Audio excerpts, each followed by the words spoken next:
Selamat datang di Psychocast. Podcast sore kali ini akan membahas tentang psikologi sosial. Lebih tepatnya kognisi sosial. Oh iya, perkenalkan namaku Tarisa Fairuz Nur Aulia. Kalian bisa panggil aku Tarisa.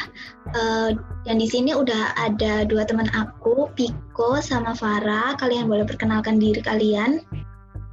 Halo, perkenalkan nama saya Piko Lunativity, bisa dipanggil Piko. Halo semua, perkenalkan nama saya Harvina Faradita. Kalian bisa panggil Farah atau Dita. Oke, kalian sehat kan? Harus Ya, dong. sehat. Alhamdulillah sehat kok. Oke, to the point aja lah ya. Apa sih psikologi sosial menurut kalian? Apa ya, menurutku sih psikologi sosial itu ilmu yang berusaha secara sistematis untuk memahami perilaku sosial. Bagaimana menurut Kalau Faradita? menurutku sih psikologi sosial itu membahas manusia dalam konteks sosial. Oke. Terus seberapa pentingnya sih mempelajari psikologi sosial untuk kehidupan sehari-hari? Menurutku menurut kalian? penting lah. Menurutku sih karena psikologi sosial itu berpusat pada usaha yang memahami karakter seseorang. Ya, itu hitunganlah memahami perasaannya. Aduh, itu ya. Kalau Faradita sendiri gimana?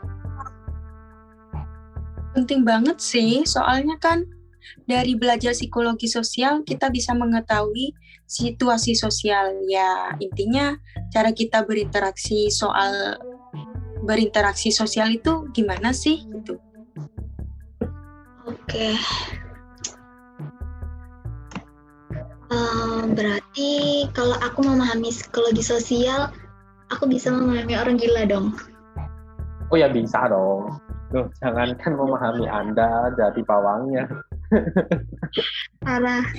Oke. Aku belajar psikologi sosial kan. Nah, terus di dalam psikologi sosial itu ada submateri yang namanya kognisi sosial. Nah, yang aku pahami tentang kognisi sosial itu cara individu menginterpretasikan, menganalisa, dan menggunakan informasi tentang dunia sosial. Nah, di bagian kognisi sosial itu terdapat afek dan skema. Menurut kalian apa sih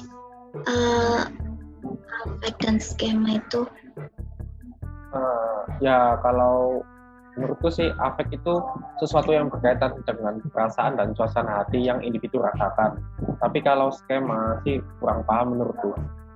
Menurut Faradita gimana?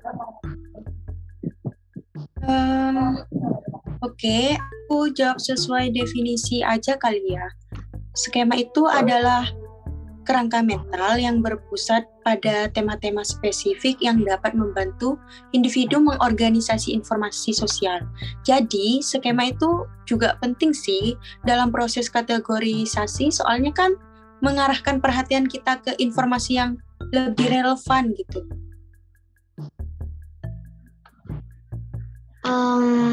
Kalau contohnya sendiri itu gimana ya? Contoh dari skema. Menurut pemahamanku itu jadi begini, misalnya nih ada seorang anak kecil, dia kemungkinan mengembangkan skema untuk seekor anjing.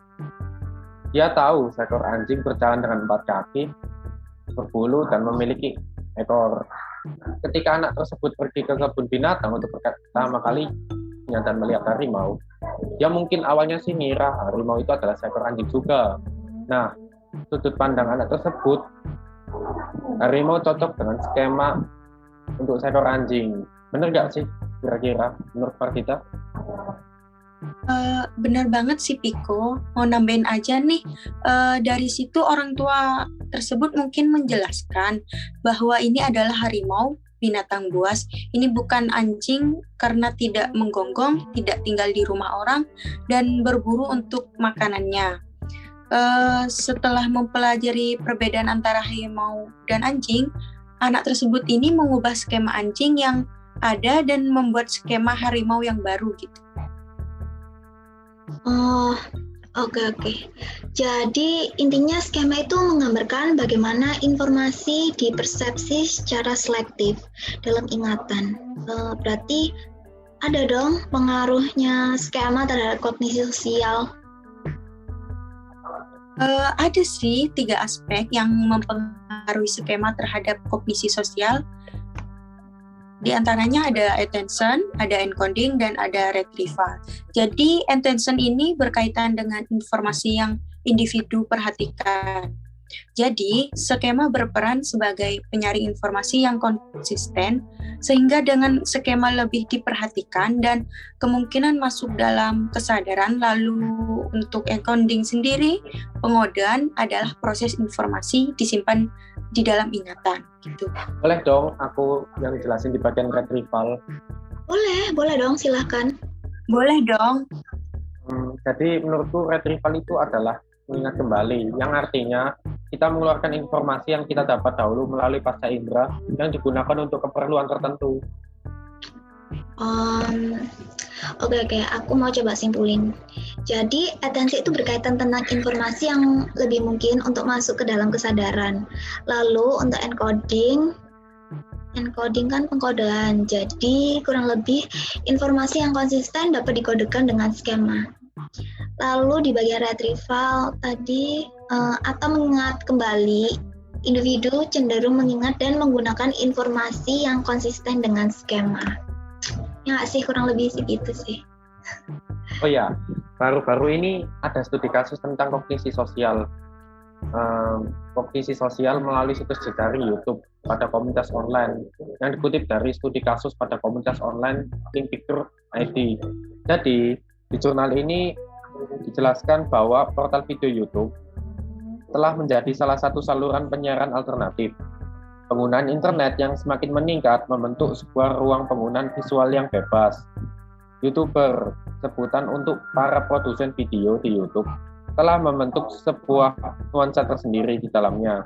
Terdapat beberapa kajian-kajian menarik terutama di pembentukan realita dan kognisi sosial.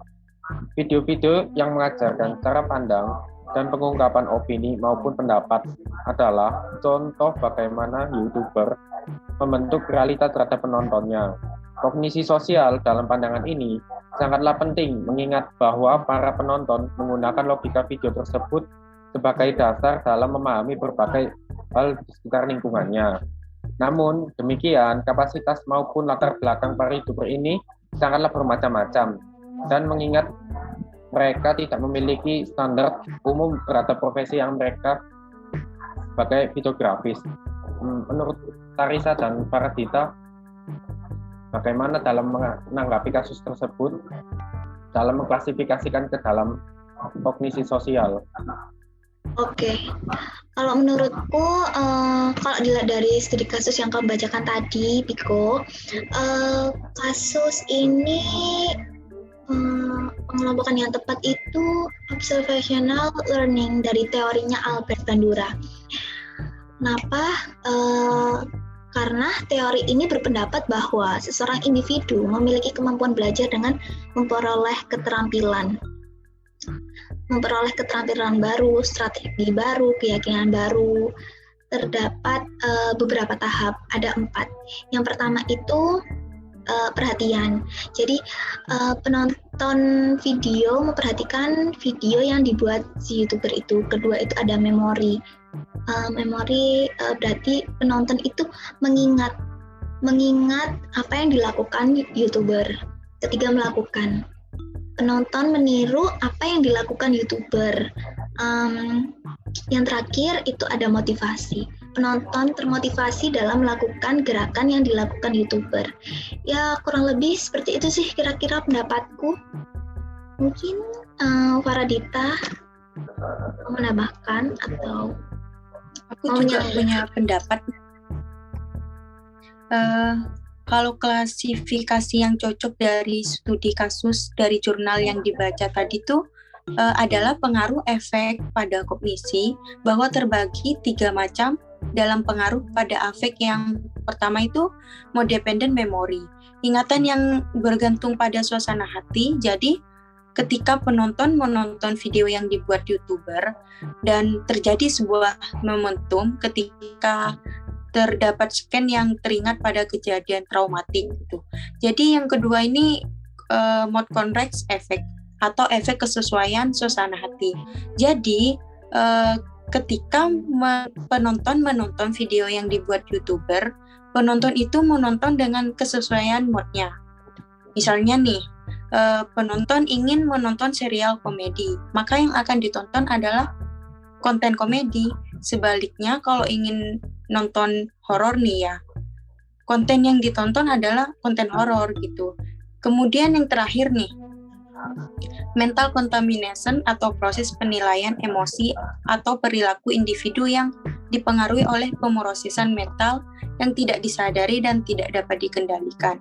Jadi, penonton menonton video sebagai contoh video deep web atau kekerasan, absorbing, dan disturbing. Dengan video tersebut, penonton akan mengalami cedera mental sehingga penonton melakukan hal yang sama di video secara tidak sadar dan tidak dapat dikendalikan. It's just my opinion. How about you? Gimana? Aku sih setuju sih terhadap pendapat kalian berdua. Soalnya sih di video tadi, video dari YouTuber itu kan mengajarkan cara pandang YouTuber itu sendiri secara general dan pengungkapan opini maupun pendapat. Ya, jadi overall aku terima jawaban kalian. Keren sih, keren. Oke. Ada satu hal yang pengen aku tanya nih, Piko. Ya, boleh apa? Apa penonton YouTube juga bisa dapat mengalami kejenuhan informasi ya? Kalau menurutku sih jelasnya sih ada. Itu dinamakan information overload. Jadi suatu keadaan di mana pengelolaan informasi kita telah berada di luar kapasitas kemampuan. Sebagai contoh, seorang remaja menonton siaran YouTuber yang dengan konten matematika. Padahal remaja itu sudah belajar matematika di sekolahnya, sehingga information overload. Itu menurut Karisa bisa ditambahin atau mungkin ada pendapat lain? Oke, menurutku ya juga ada ya. Menurutku sih kayak fenomena yang sekarang ini, pandemi COVID, itu kan banyak ya informasi yang kita terima, yang masyarakat terima, dan saking banyaknya itu kita itu nggak tahu itu fakta atau hoax, dan itu terkonfirmasi apa enggak. Jadi ya kayak sulit gitu loh, kita sulit membedakan berita yang bohong atau yang terpercaya ya, kayak gitu sih kurang lebih pendapatku. Oke, baik teman-teman, sekarang kayaknya kesimpulan aja deh ya. Kalau menurutku sih untuk kesimpulan ya sangat simpel banget sih. Kalau nonton YouTube itu harus ada kuotanya gitu. Aduh. Kalau menurutku sih ya, kalau nonton YouTube itu harus bernyawa dong. Aduh, udah benar sih, benar. Ya benar, emang benar ya. Udahlah, ngaco kalian ini ya. Oke, lebih baik aku aja yang menyimpulkan ya guys.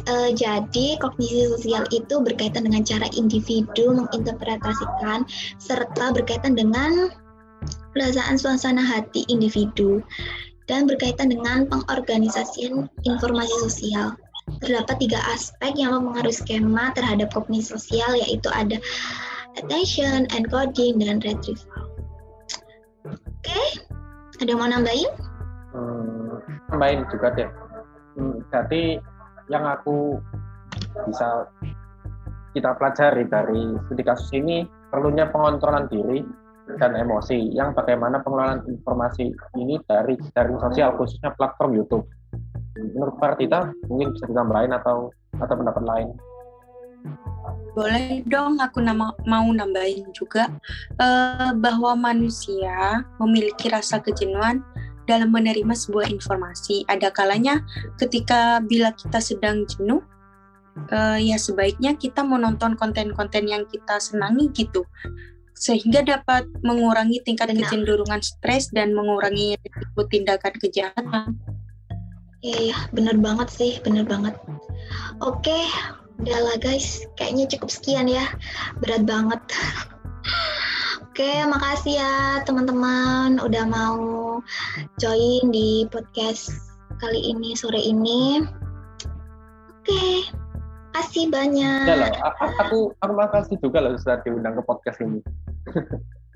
Ya, terima Iya, kasih ya udah mau ngundang kita berdua. Oke, makasih ya guys atas diskusi yang berat ini. Oke, dadah. Thank you guys. Dadah, terima kasih.